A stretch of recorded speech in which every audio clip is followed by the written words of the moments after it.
Hello, good evening. Welcome. This is Ghana Tonight. We are live from our news hub at Desawe Kanda. Also live on TV3 Ghana on Facebook, DSV channel 279. We're all across the world on 3news.com. I am Alfred Okanse. Tonight, President John Dramani Mahama makes more ministerial appointments, bringing the total number of nominees to 25, with 35 more to make up the 60 ministers cap that he promised. We have details for you and a breakdown with some reactions and looking specifically at the impact on the majority caucus leadership in this 9th parliament. Stay with us. We have the conversation also on Ghana Tonight as we get into this matter. It's quite worrying for some who say, with these latest appointments, how is the majority caucus going to respond to the exit of key members of the leadership of this 9th parliament's majority caucus? Stay with us here on Ghana Tonight. Also, bombshell, the audit of the accounts of the Electricity Company of Ghana opens a can of worms. We'll dig into the details and get reactions on the matter. Stay with us here on Ghana Tonight. And in fact, Bemboachi, Executive of the Africa Center for Energy Policy, has already written a piece on this latest from the PwC audit reports and accounts of the ECG. Is going to be joining us here on Ghana Tonight. As always, you are an integral part of the conversation. Let's hear from you. The hashtag we're using is Ghana Tonight on Facebook and on X. Let's get the conversation going.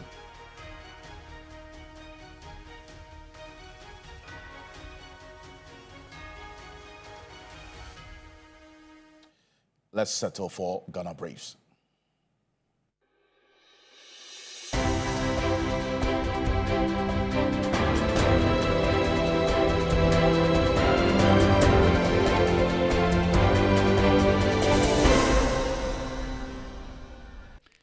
Unidentified gunmen have attacked a cargo truck in Misiga in the Boko municipality of the Upper East region. Security sources said the vehicle was moving from the Kulungugu border to the Boko town under military escort when it was attacked.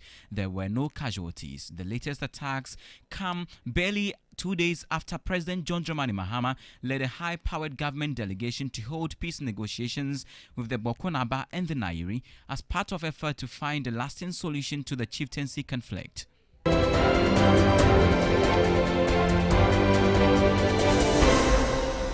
Chairman of the Appointment Committee of Parliament and First Deputy Speaker Bernard Dahiafo has been reacting to comment from the minority in Parliament accusing him of bias and partisanship. He told Kemini Amano in a yet-to-be-aired interview on Hot Issues that he has always acted in the best interest of Ghana and not for the party. Well, that is their judgment and they are entitled to it. Do you think he was disrespectful of your authority? That is their judgment and they are entitled to it. You see, whatever you do, the general public is watching everything. So they've seen it all. So sometimes you allow them to form their own opinion. And they are entitled to their own opinion.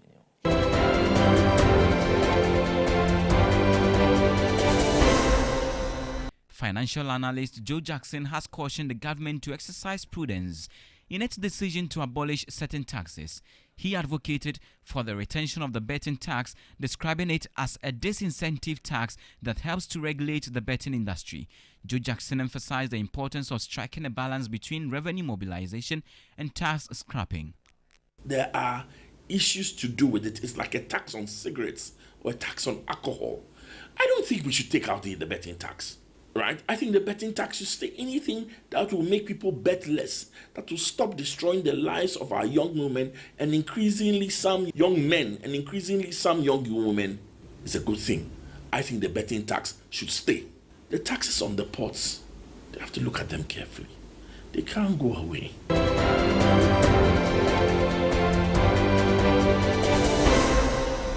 The Chamber of Agribusiness Ghana is urging Minister of Food and Agriculture nominee Eric Opoku to push for increased budgetary allocation for the ministry. According to the Chamber's Chief Executive, Farmer Anthony Morrison, Ghana's agricultural sector faces numerous challenges, primarily due to inadequate funding. Honorable Eric Opoku will be coming into an industry where we have existing challenges with our horticulture sector. We have existing challenges with our aquaculture sector. We have existing challenges with our poultry and grains sector. And we continue to have challenges with regards to drought. We are expecting that collectively we will support him to lobby more funding from government budgetary allocation.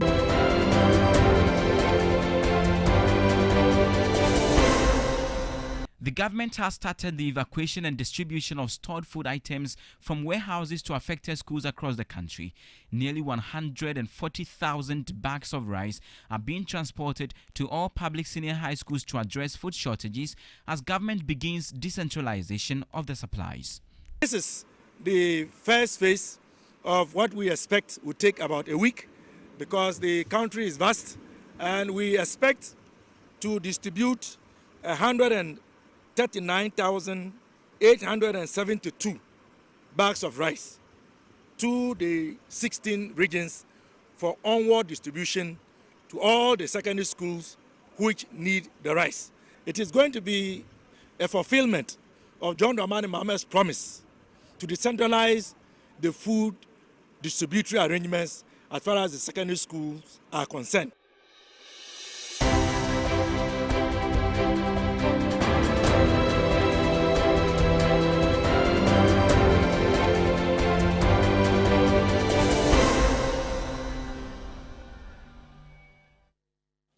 There's more news on 3news.com. Make some time and visit 3news.com. This is Ghana Tonight. Coming up next, 25 ministers named so far, 35 more to go. President John Dramani Mahama to fully constitute his team of ministers in the coming days, and this is one that we're keeping an eye on quite closely here on Ghana Tonight and how things are playing out. And in fact, a number of reactions so far that have greeted this latest string of appointments here on Ghana Tonight. And stay with me, because this is one that impacts on a number of ways, and especially with respect to the 9th Parliament as well. We're going to keep an eye on how the 9th Parliament actually is also shaping up with the latest appointments. Well, John Dramani Mahama, President of the Republic of Ghana, indeed, today, with the latest batch of appointments announced, is gradually having his government take form with the appointment of some 12 additional ministers awaiting parliamentary vetting and approval today. Follow me closely. These are the people we're talking about. And Gavin Kwame Agboja is headed to the Ministry of Roads and Highways. He's a Daklo Member of Parliament. And in fact, this came as no surprise to many. An architect, politician with extensive experience in architectural design, project management. He's a chartered architect. He earned his qualification from the Kwame Nkrumah University of Science and Technology, Westminster University, East London University as well. He's a principal consultant at K Plus Partners Limited. And he has been a member of Parliament for the Adaklo constituency for quite a while now. He is now the majority chief whip in this 9th Parliament. He was the minority chief whip in the 8th Parliament, now the majority chief whip. What this extensively means is that the majority chief whip position in this 9th Parliament is going to be vacant. And bear in mind, Dr. Kesela Toforson is also gone. So the majority leader position for this 9th Parliament is vacant. We're hearing today that barring any last-minute hitches, the Honorable Mahama Ayariga, the Boko Central Member of Parliament, is going to be named as the majority leader for the NDC caucus in this 9th Parliament. So, but this is it. The majority chief whip, Gavin Kwame Agboja, Minister of Roads and Highways, is also gone. So this position is going to be vacant. And then also, the Honorable Haruna Idrisu is headed for the Education Ministry. And this is one that came with a lot of surprise for many people, and because, well, this is a ministry that is fresh at, but he comes in with extensive experience as a former minister for communications, employment and labor relations, and for the matter of labor, because the education sector has its own labor challenges as well, with all of these the teacher unions coming up. And with over the last at least 3-4 years gone by, we've seen consistently the teacher unions raising concerns about their conditions of service and so on. So there is the thinking that the man who has these great negotiation skills in person of Haruna Idrisu going in there will bring in some experience to bear. But his work is cut out for him already, because we have the education sector fraught with all of these challenges as we speak. Government having to cut food items to the senior high schools because of the shortage of food. So Haruna Idrisu is going into the education sector with all of these challenges that we're having to see right now. And a possible review of the free senior high school. What kind of review is it? And all of those conversations that have preceded his appointment today. And also the capitation grant, we understand, has been in arrears for quite a while. So the problems in the education sector, this man, Haruna Idrisu, is inheriting.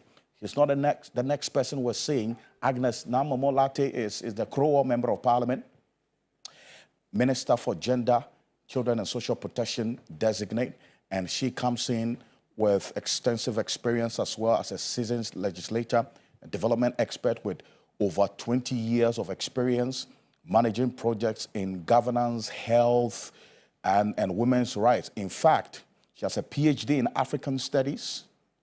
Dr. Latte has held leadership roles as General Secretary of the National Association of Local Government Authorities, NALAG as well. So that's Dr. Agnes Namomolate in there as the Minister for Gender, Children and Social Protection designate. Jifa Gomashi, not really new to this industry. I'm talking about the tourism, culture and creative arts industry. A number of the players within this industry have reacted favorably to her nomination today.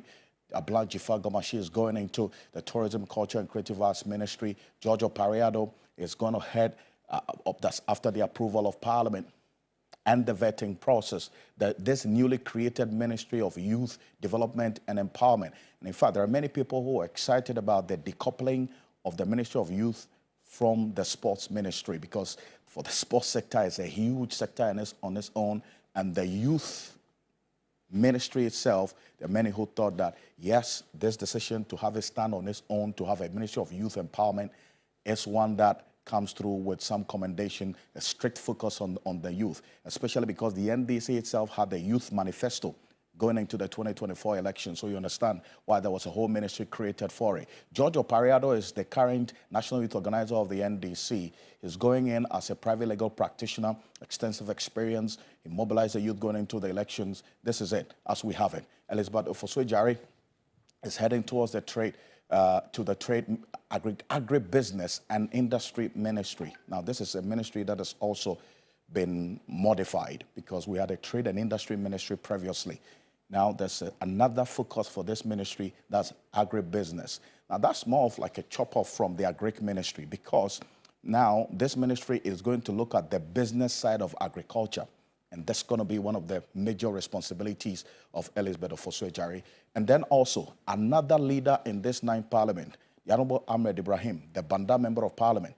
Well, he is the second majority, the first deputy majority whip in this 9th Parliament. What that essentially means is that Gavin Kwame Agboja, the majority chief whip, and his deputy, Ahmed Ibrahim, have all received ministerial appointments.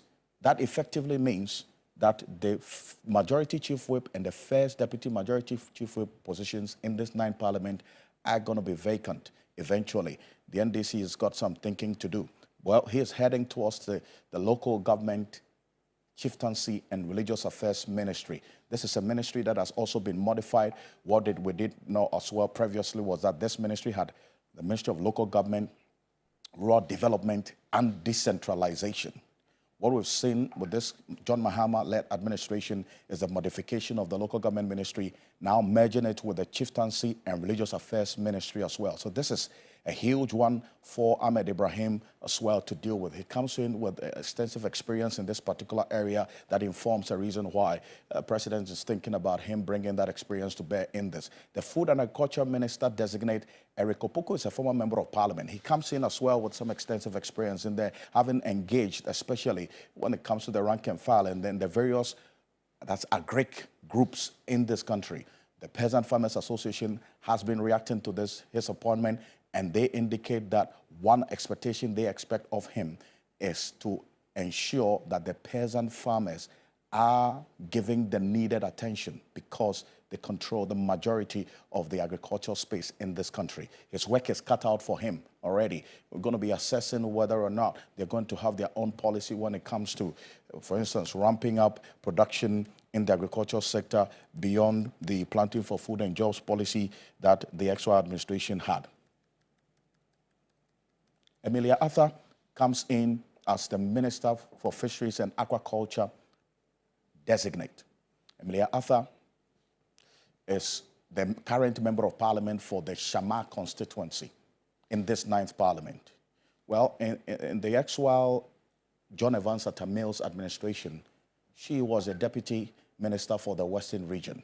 So she has some experience as a minister and now a Member of Parliament, and she's heading into this ministry. When we talk about the fisheries sector, the Western region has a stronghold as well, and the coastal lines from Western to Central to Greater Accra region, there's a reason why you have somebody coming in from there. She's taken over from Howard Kumsen as well, who was a Member of Parliament in the Central region. It stands to reason that it is only right to have somebody within the coastal communities coming in to head this particular ministry, having some great engagement and interactions with the stakeholders in that sector. Well, guess what?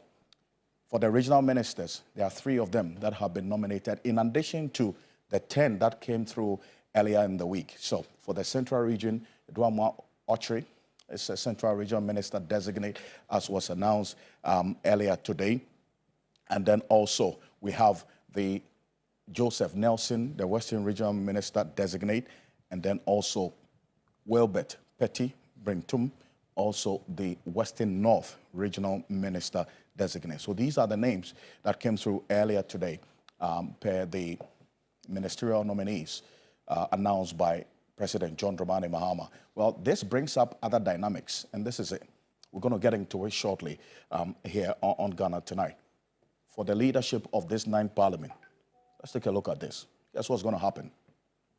Dr. Kesela Tofosin for the Majority Caucus is out, effectively, because it's Finance Minister designate.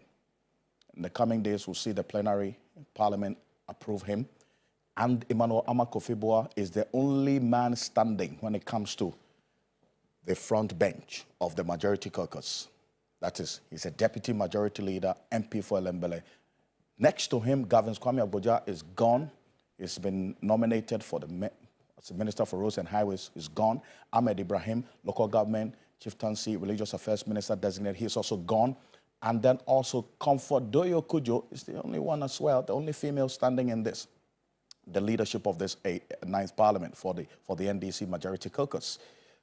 The MP for Ada, 2nd Deputy Majority Chief Whip. So if you look at the composition of the leadership of the MPP at the NDC, I beg your pardon, in this 9th Parliament, just 2 of them are left, Manoma Kofibua and Comfort Doyo Kujo. Well, this is where I bring in Dr. Rashid Draman, Executive Director of the Africa Center for Parliamentary Affairs. Appreciate your time here on Ghana Tonight. I want to find out from you how you react to this picture I just painted right now with the ministerial appointments and the impact that is having on the NDC leadership in the 9th Parliament.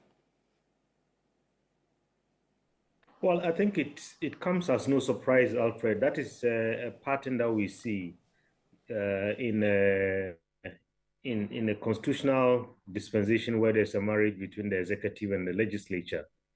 Usually those who have been at the forefront of the party's agenda in Parliament end up being the ones that are taken because of the experience that they have gained and also because of perhaps their knowledge in the various fields. They end up being the ones taken to be part of the executive, and in the process emptying, if you like, the front bench of the party once it is in power. But for me, Alfred, I think it's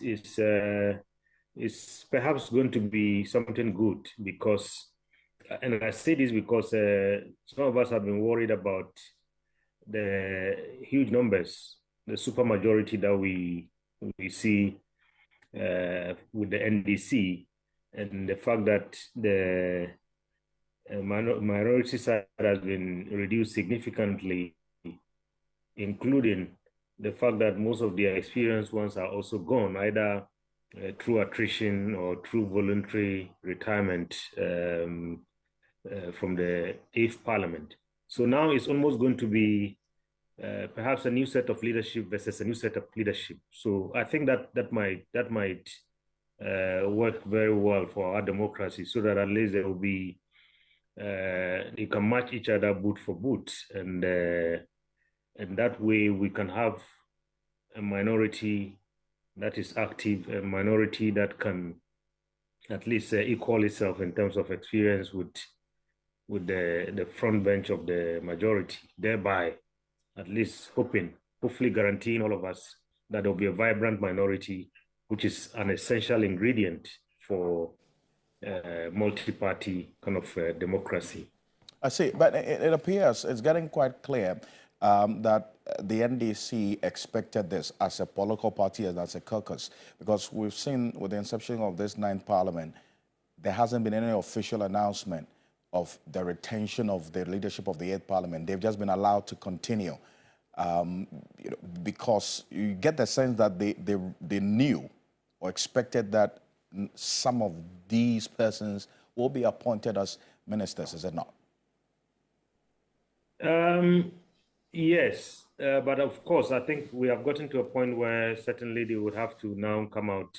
I mean, with the names that are out today, I mean, the whip, the chief whip, the deputy whip, and if you add that to their leader who was named earlier, at least now we are at a point where those positions would need to be filled.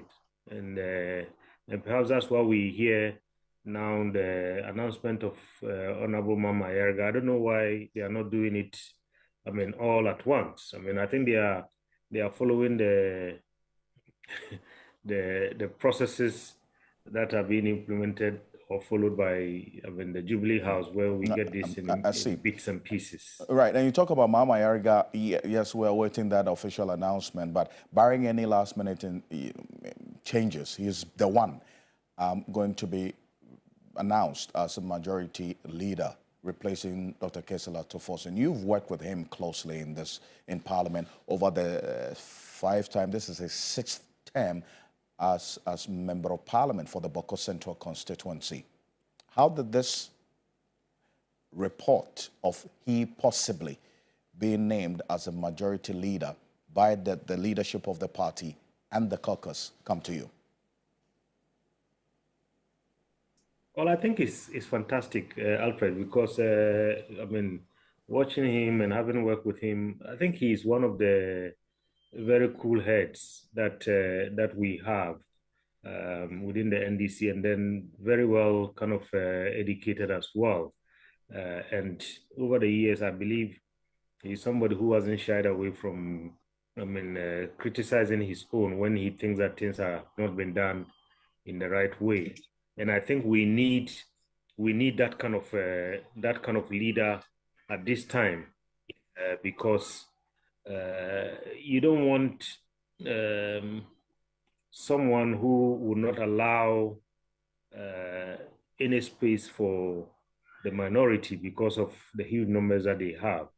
So somebody like him, I think, given his demeanor, given his capacity, I believe is one who would be a very good kind of leader for this time and for the kind of crushing majority that they have.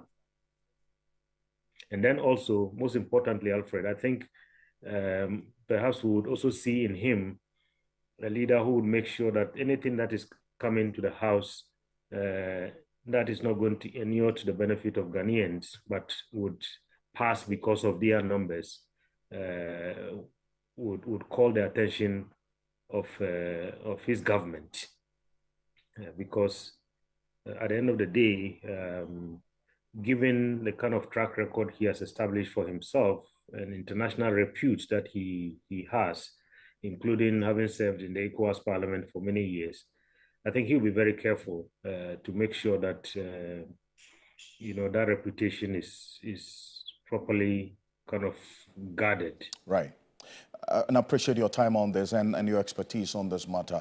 Thank you so much for your thoughts. Dr. Rashid Rahman, Executive Director of the Africa Center for Parliamentary Affairs, joining us here on Ghana Tonight. We'll see how the coming days will look like when it comes to the replacement of all these persons who have been taken away from the majority leadership for the NDC caucus in this 9th Parliament. We'll see how the party responds to that. But another dimension for this latest announcement of the appointments by President John Dramani Mahama is the gender conversation as well. A number of gender advocates who are looking at the number of women who are going to be or are being appointed, as we speak.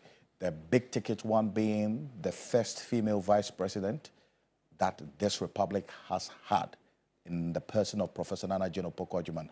But the appointments that have been announced so far, we have Abla Jifa Gomashi, Minister for Tourism, Culture, Creative Arts, Dr. Agnes Namomolate, Emilia Arthur, and Charity Gardner for her Regional Minister, Linda Oklu, Greater Accra Regional Minister, MP for Shire Sudoku, Elizabeth Ofosu, Jari, Trade Minister, and Rita Akosia Ejeyi Awate. And so effectively, there are 7 so far women that have been appointed to these various ministries as announced by President John Dramani Mahama so far, based on the announcements that have come through out of the 25, right? Sheila Menkapremo, who is a gender advocate, is expecting a few more from the president and is a convener of the Affirmative Action Bill Coalition. These are expectations from President John Mahama. We are very happy that Ghana, for the first time, has a female vice president. It's very good. Our expectation, speaking from the Affirmative Action Law Coalition, is that at least 30% of all appointments should be women. So it is very important for us to ensure that the provisions to do with Parliament become tougher and bite.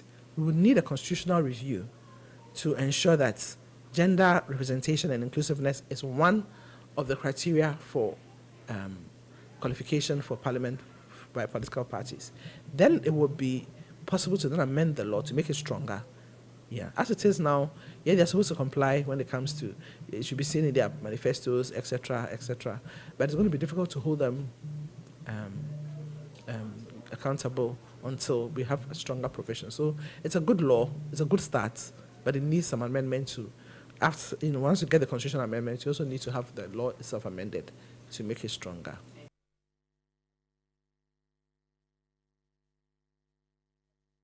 Menka Premo there, and expecting a few more appointments, women to be appointed by President John Dramani Mahama. But when you look at the education minister designate, that's conversation that's actually come up since the morning that this appointment was announced. The Tamale South Member of Parliament, Honorable Haruna Idrisu.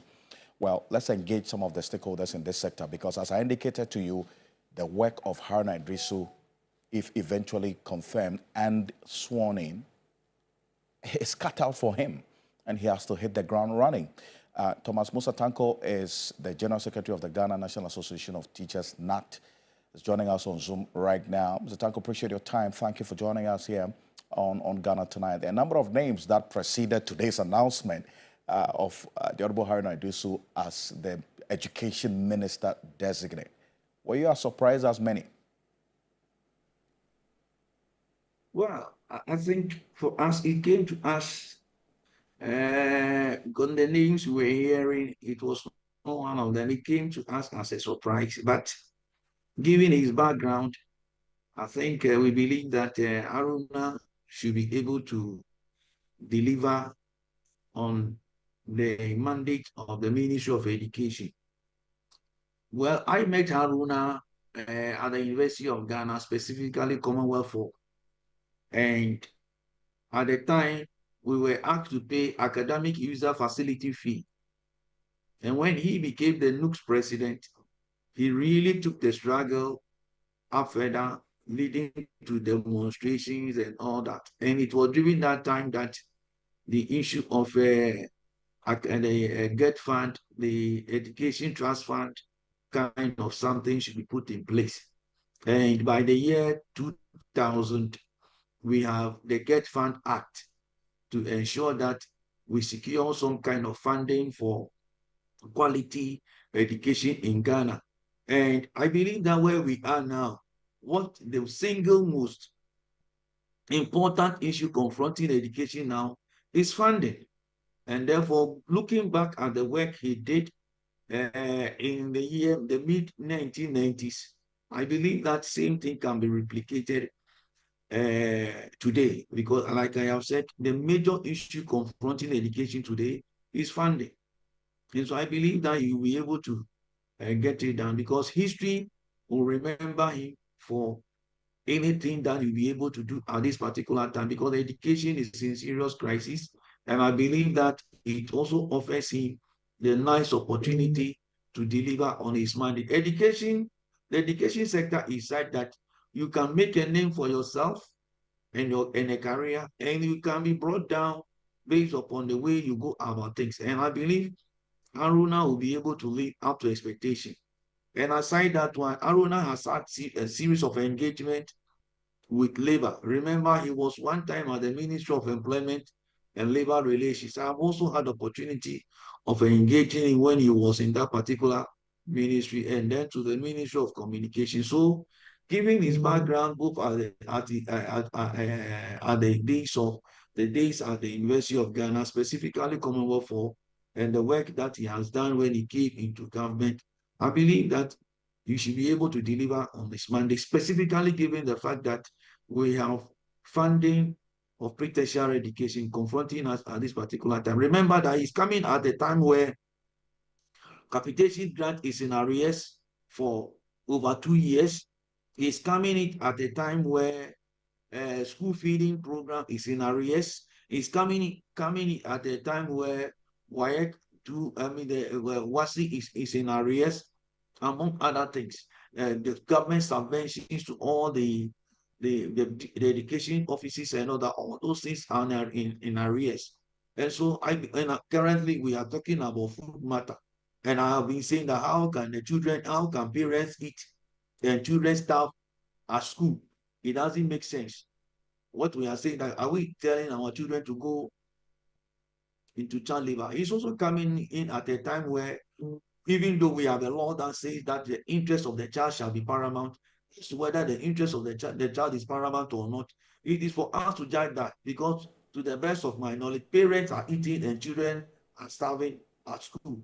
We can only say that it's amount to provocation, and I don't think that that is the way to go. So that is this is the situation Haruna will be confronted with. Right. And also issues of labor matters. We are dealing with the teacher unions at the tertiary level and all that. So these are issues that will be confronting the incoming minister. And like I have said, having worked at the labor ministry, these things will not be new to him. Indeed, you talk about the fact that this is not new to him because of that experience it comes with from the Ministry of Labor and Employment Relations earlier that he served.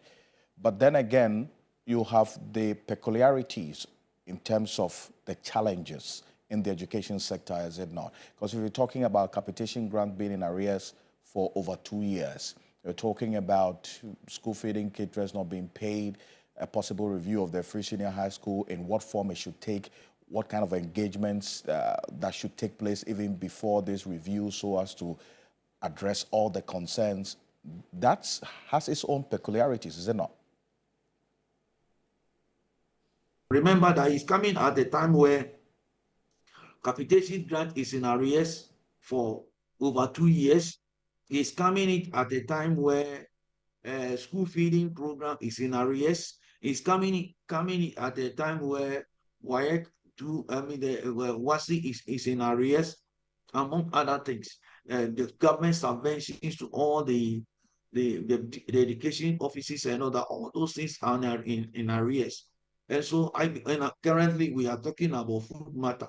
And I have been saying that how can parents eat and children starve at school? It doesn't make sense.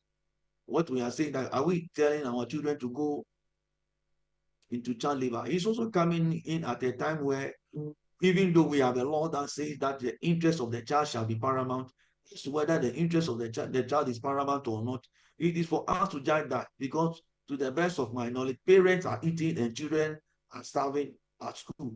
We can only say that it's amount to provocation, and I don't think that is the way to go. So that is this is the situation Haruna will be confronted with, and also issues of labor matters. We are dealing with the teacher unions at the tertiary level and all that. So these are issues that will be confronting the incoming minister. And like I have said, having worked at the labor ministry, these things will not be new to me. And I believe, right. And in fact, that maybe quickly before I let you go, apart from that as well, the manifesto promises of the NDC is another responsibility that he would have to carry on his shoulders. For instance, the waiving off of the academic fees for the level 100 students in public schools, how that is going to be rolled out, and the free senior high school review, all of those promises in the education sector squarely falls on his shoulders, is it not? Exactly. You see, like I'm saying, when we meet, all the promises that they have made in the manifesto, I only pray and hope that the minister designate will not come and begin to, like I have said, I want to believe that Haruna will stick to the promises that they have made and work towards achieving them.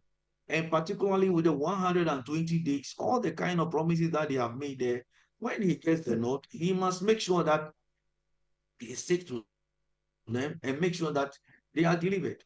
And like I've said, Haruna is not somebody who is not known within the labor space, in industrial space. He is somebody that we have worked with before in the industrial space.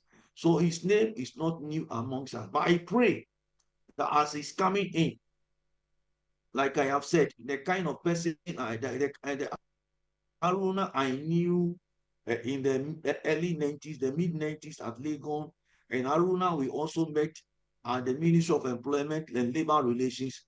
I want to believe that he is the same person now, but this time around, transform. Because like I have said, education is quite a difficult place. Education is a difficult place. And education can make or make you. Because education is always used as the political football. All the politicians, anytime we are going for election, the reference point is education.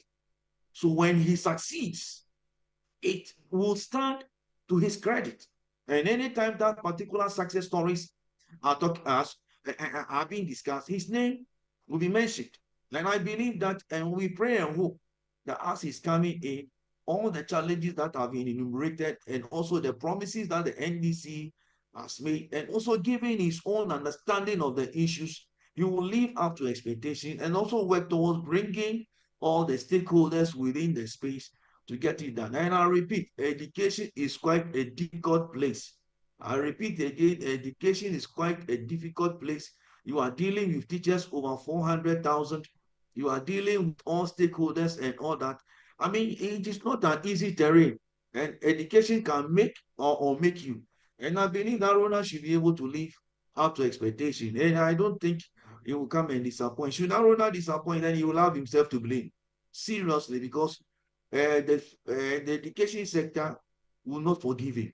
But I pray and hope that Haruna will live up to expectation. Like I have said, I have met him before, early 90s, in the mid-90s at Legon, meeting him at the Ministry of Employment and Labor Relations.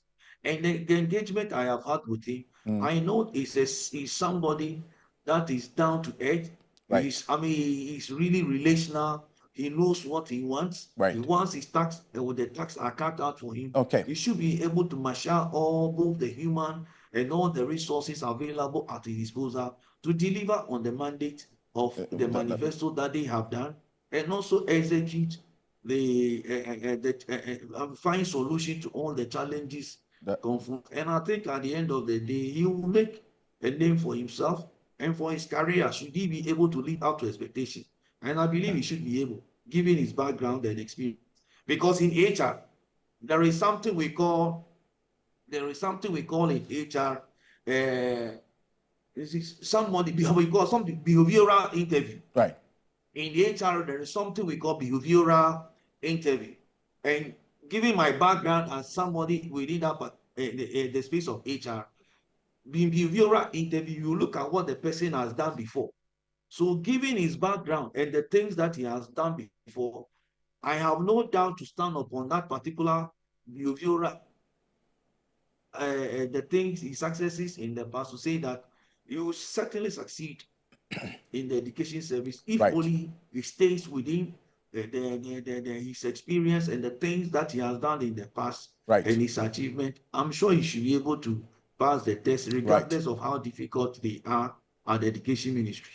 I appreciate your time for this, and that's the Thomas Musa Tanko is the General Secretary of the Ghana National Association of Teachers, NAT, there, understands clearly the challenges that the Honorable Haruna Idrisu has to tackle and is taking up this particular ministry. And the expectations are spelled out there. This is the man.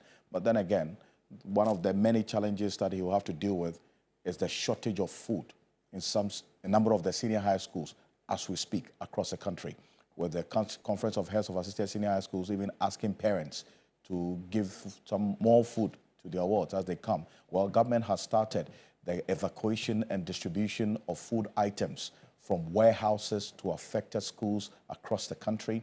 Nearly 140,000 bags of rice are being transported to all public senior high schools to address the food shortages as government begins decentralization of the food supplies. These food stocks, we understand, will be delivered to all 54 zonal food distribution centers for onward distribution to respective schools. The chair of the Senior High School TVET Emergency Food Supply Committee, Dr. Clement Apak, has been giving us some more details on this. Take a look. It was necessary to provide immediate intervention in terms of food to our wards in the various secondary schools across the country. It's because of complaints we received directly and indirectly through CHAS that not sufficient provision had been made by the previous Akufo-Addo Bawumia-led MPP government in terms of feeding our students currently in school. More definite plans are put in place to provide funding directly to the heads of the institutions for them to procure all that is needed to feed our wards. This is the first phase of what we expect will take about a week, because the country is vast and we expect to distribute 139,872 bags of rice to the 16 regions for onward distribution to all the secondary schools which need the rice. It is going to be a fulfillment of John Dramani Mahamat's promise to decentralize the food distributory arrangements as far as the secondary schools are concerned. This is a directive from the President. It is being led by the Chief of Staff and the Flagstaff House with representation from Parliament, the Ministry of Education, the Ministry of Agric, the Ghana Education Service, and the Ghana TVET services. So let no one accost any track or think that this is food items being smuggled. In fact, there's going to be security escorts. Dr. Clement Apak, there's a member of this committee, MP for Busa South, and the deputy ranking on this education committee of the 8th Parliament. Well, based on the promise of President John Mahama, these 60 ministers, the update so far we have, based on the appointments that have been made, 25 appointments made so far, and that includes the regional ministers as well. 35 appointments pending to make up the 60 ministers. What that technically means is that there are going to be some ministries that will not have deputies, because if you do the maths, you're going to have all of them, that probably will be about 62. Well, we're talking about 12 out of the 23 ministries that have so far have had appointments announced, and the 11 outstanding ministries that have not had any designated ministers announced are the Health Ministry, the Defense Ministry, Interior Ministry, Foreign Affairs Ministry, Transport Ministry, Sports and Recreation Ministry, Lands and Natural Resources Ministry, Communications, Digital Technology and Innovation Ministry, Environment, Science and Technology Ministry, Works and Housing, Water Resources Ministry, Labor, Jobs and Employment Ministry. So these are the 11 outstanding ministries yet to have their ministers, that's minister designates, announced or appointed by President John Dramani Mahama. We'll wait for that here on Ghana Tonight and also across all media journal platforms. Stay with us, because if there's going to be any breaking news on these appointments, you're going to hear it first here on TV3 and across all the media journal platforms. But coming up next, something that you should be concerned about, because the books of the Electricity Company of Ghana, ECG, doesn't look good. And that's the general outlook of the PricewaterhouseCoopers as PwC audit report on the Electricity Company of Ghana. The details we have right now, and that's generated some concern, as a matter of fact, going into it. And that's going to be our next focus on this matter here on Ghana Tonight.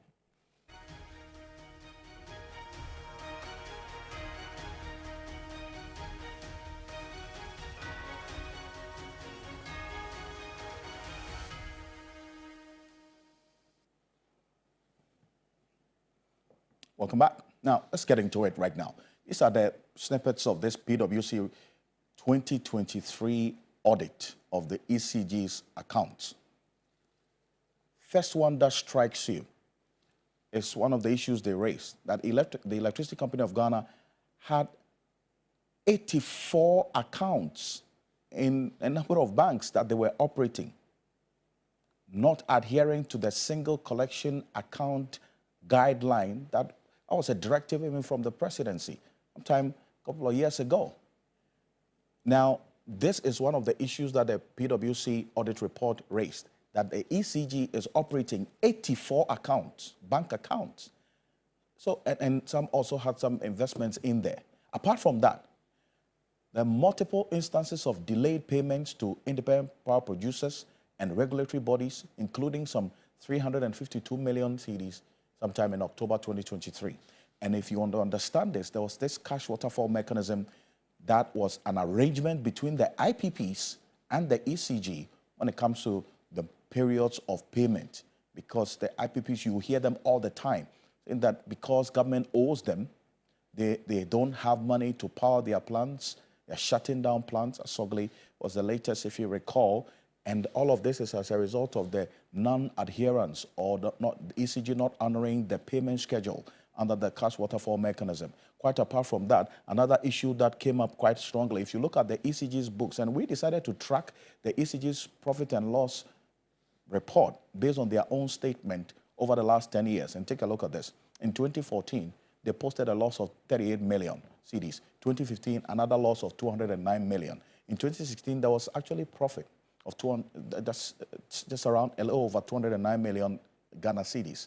And in 2017, went back to the loss streak of 497 million. From 2018 downwards, there's been loss of over 2.2 billion, 2018, 1.4 billion in excess, 2019. Then in 2020, they recorded a profit of 410 million.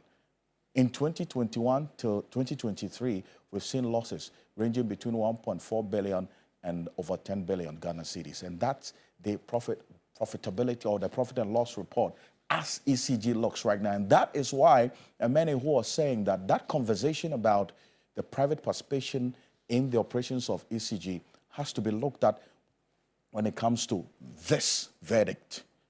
Apart from that, if you take a look at this, in terms of revenue collections, the difference between what the cash waterfall mechanism reported and the ECG's own bank collections was 1.14 billion.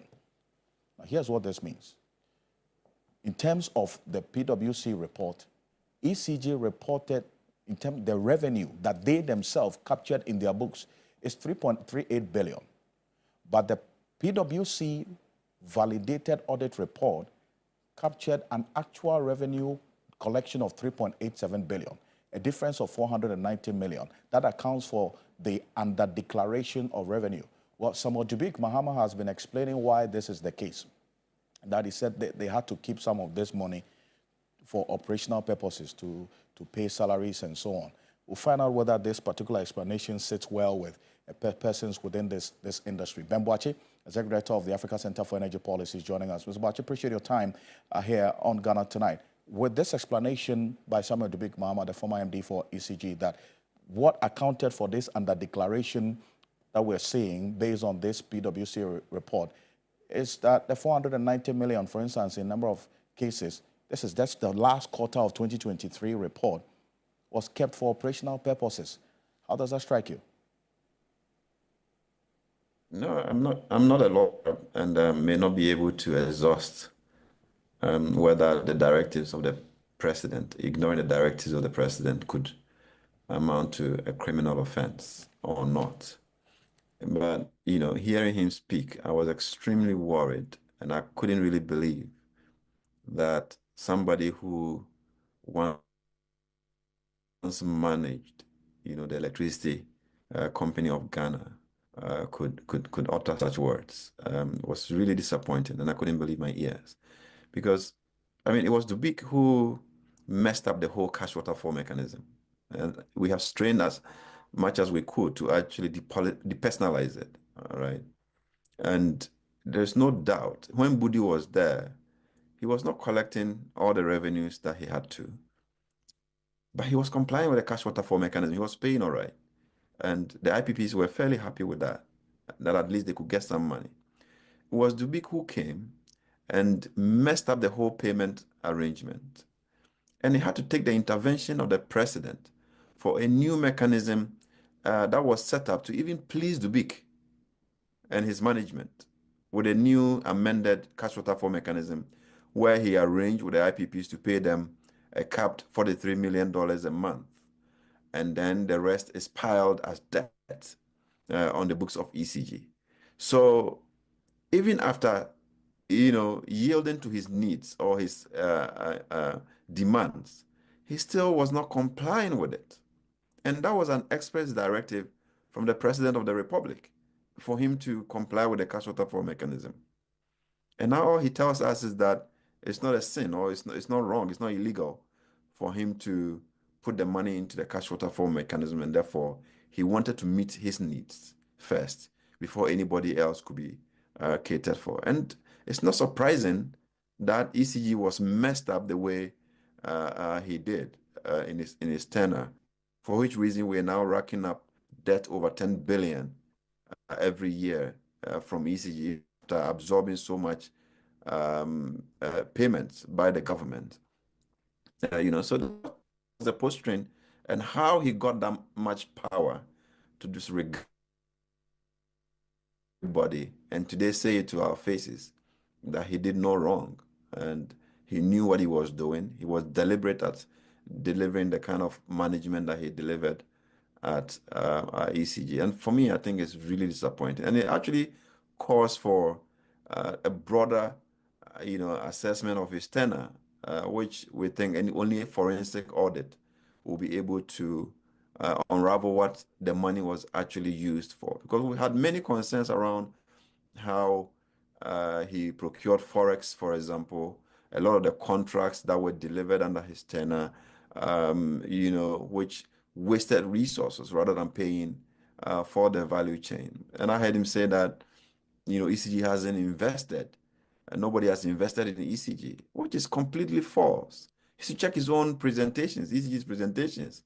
When the tariff adjustment was going to happen, they had committed over $700 million investment, which was higher than what PDS was supposed to deliver over 5 years. In a short space of time, ECG has done so much investment and actually worsened the situation of the company. So all that money actually went to the drain because we had terrible management that was procuring inefficiently and wasting the resources. And that's the bottom line. And he has successfully, done the optics and convinced everybody that he had improved revenue. Mm-hmm. And how do you improve revenue and the balance sheet worsens over time so significantly in a short period of time? And he doesn't want to answer that. He doesn't even want to answer the implication of the tariff adjustment on his revenue streams. He I doesn't see. want to answer the... In fact, I want you to hold on a bit for me, because that question about this 84 accounts that ECG was operating, there's someone Dubik has been justifying that, and I'll find out from you that really washes. So stay with me. I'm going to go for this quick break. When I back, we continue this conversation right after this. Stay with us.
Welcome back. This is Ghana Tonight, and that's Mr. Ben Boache, Executive Director of the Africa Center for Energy Policy, is still with us on Zoom. And Mr. Boache, this is what the response of some of the big mama on the matter of under declaration of this 490 million. This is just the fourth quarter of 2023. So we don't even have the reports of the audit reports of the entire 2024 as well. So what we're looking at right now is just the last quarter of 2023 audit report by PwC. It says under declaration is not a criminal offense, essentially. That's what it says. Looking at the salaries bill of ECG, they had to do this to survive. But this is a company that consistently we've shown that has posted losses over the period, over 900 million, Mr. Boache. That's quite concerning, is it not? I mean, the actual money unaccounted was in excess of $1 billion, according to that report. So it's really the under declarations. If you check the accounts, and the last time PwC did the preliminary audit, they realized that they had over 62 accounts. Now they're saying it's 84 accounts. Dubik even tells us that they probably even have more, which is not a concession, that they have more accounts instead of the single account that they asked them to actually put forward. And he is saying that it is impossible. I mean, it's so unthinkable to even hear the ECG boss say some of the things that he says these days, that it's impossible to have a single account. He's simply saying that he would not, he wouldn't do it, and he didn't do it. He went ahead to create all those multiple accounts. And I think what we need to do now is to get into how those accounts came into being, when were those accounts opened, all right, to be able to get into it. And what we saw was that ECG was taking overdraft from all these banks, 20 banks, right? So they were opening accounts everywhere and, taking overdrafts, which could have created another banking crisis if we allowed them to go the way that they were going, taking money from all the banks with the promise of, having a revenue stream over $1 billion every month, and all the banks were falling for it. So we need to really do a deep dive, investigate how all these things happen, where the accounts sit. Right. He says somewhere in the districts. Let's see who opened it. Is it the district managers that open the accounts, or he opened the accounts at the head office? And he makes the point that they couldn't have run, ECG couldn't have run with just one account. And so that's the justification for the 84 accounts and over that the company operated. Zawachi? What he needed to do was to get a bank that has a broad network across the districts to be able to do it. In most cases, even the vendors who sell power in the districts and communities, they buy the power in bulk and they sell it, and then they go and deposit. So what makes it so difficult for you now to decide which bank the vendor should pay the money into? All right. So I think it was just a deliberate effort to undermine the process that was working, the cash waterfall mechanism that had been established, and he wanted to make it difficult for the money to be traced directly. And you remember how KPMG even struggled. This is the third report that have come out. The first one, they struggled to even get a bank account. The second one, they gave them 62, and now they have 84. All right, so only God knows how many accounts ECG actually have and what they were doing with all those accounts. But I'm sure the remit of the PwC was not to go into the specific about how they spent the money. And perhaps that's the next level of the investigation that should actually happen, for us to know how these revenues have actually been utilized over the period. And it's important, that point that you make about how the monies in there were expended. Because 62 accounts in the first instance, now 84. And let's put it on record that this 84 accounts captured in this PwC report of the audit report of ECG is for the last quarter of 2023. So as to what happened the whole financial year of 2024, we're yet to know it. And so, Mr. Bachi, appreciate your time on this and all the questions that you raised about what is happening to ECG. But I thank you. As Executive Director of the Africa Center for Energy Policy, on behalf of the rest of the team, I want to say thank you so much for staying with us here on Ghana Tonight. Join us same time tomorrow for another conversation. My name is Alfred Okansi. Have a good night.